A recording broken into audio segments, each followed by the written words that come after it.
Hello and welcome to your 10th pre-calc class. I'm Mr. Marcus, your favorite math teacher, and we're going to get straight into it today. Today's class is short and sweet and pretty easy, alright? All we're going to do today is multiply polynomials. Now in our previous class, I explained how to multiply polynomials using FOIL method. We're going to review that, and then we're going to multiply the polynomials where we have two terms multiplied by a third term. So this is easy. Let's get straight into it, and then at the end of this video, just like always, I will have the work assigned. So when we're using the FOIL method, we're basically multiplying this term by everything on the right side of the polynomial, and then the second term by everything on the right side. And then we combine like terms. So what I mean is, you're going to multiply 2x times x, and that would be 2x squared.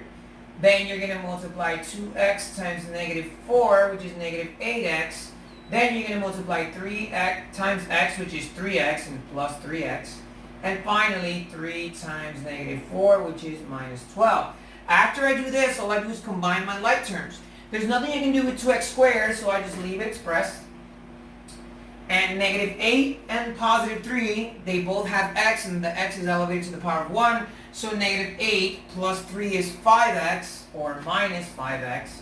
And since there's nothing I can do with the 12, I bring it down. And guys, this is how we use FOIL. Now this is just reviewing what we did in our previous lesson. We're going to do the same thing now, but instead of having two terms each, or two binomials, we have a binomial, which indicates that it has two terms, multiplied by a trinomial. So how do we do this? The same exact step, it's just that it's going to be a little bit longer. So you need to be very careful of where you place your terms and how you can do it. Now you can approach this using a mental math approach, or you can do it by grouping terms. It's all a style of thing of preference. I'm going to multiply 2x times 2x squared, and that's actually going to be 2x cubed. I bring that down. Then I'm going to multiply 2x times 5x, and that would be negative 10x. Finally, I'm going to multiply 2x times 4, and that would be 8x. Now I'm going to do exactly the same thing with the 3. And I'm going to have 3 times x squared, which is 3x squared. So what I do is, you can kind of put them down one over each other vertically. And I do it this way, and I add a plus 3x squared, of course, because this number is positive.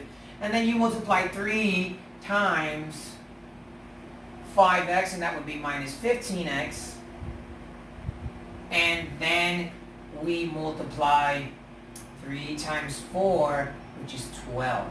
Now what I do now is I combine my like terms, and I can take a mental math approach to this or a more practical approach. It's up to you. I'm going to take the longer approach just so I can explain it better, but you don't necessarily have to do it. So 2x cubed, there's nothing I can do with 2x cubed, so I just bring the 2x cubed down. I have like terms because I have negative 10x, I have 8x, and I have minus 15x. So I can go ahead, and if I want somewhere, I can just write them down. I'm going to go ahead and write them down here, and I'm going to say negative 10x plus 8x minus 15x, okay? So negative 10 plus 8 is negative 2, and negative 2 minus 15 is negative 17, so we'll say this is negative 17x. And I look, and there's a 3x squared, and there's nothing I do with that 3x squared, so I go ahead and I bring that down. And the 12, there's no term I can combine 12 with, so I just pass it on over as well. So again, all I did was I multiplied 2 by all three terms, then I multiplied 3 by all three terms. So 2x times x squared, that's where I got the 2x cubed from. 2x times minus 5x, that's where I got the minus 10x from. 2x times 4, that's where I got the 8x from. 3 times x squared, that's where I got the 3x squared from. 3 times minus 5, which is where I got the minus 15x from. And 3 times 4, which is 12. I combine like terms. 2x cubed has no like terms. 3x squared has no like terms, so I pass them down to my final answer. I combine like terms with negative 10x plus 8x minus 15, which is negative 17x. And since there's nothing I can do with 12, I pass that down as well. And that's it for this video lesson. So what you're going to do now is you're going to go to page 34, and you're going to answer problems 47 through 50, all right? If you have any questions, you know where to find me. Stay safe, and this is your favorite math teacher saying bye.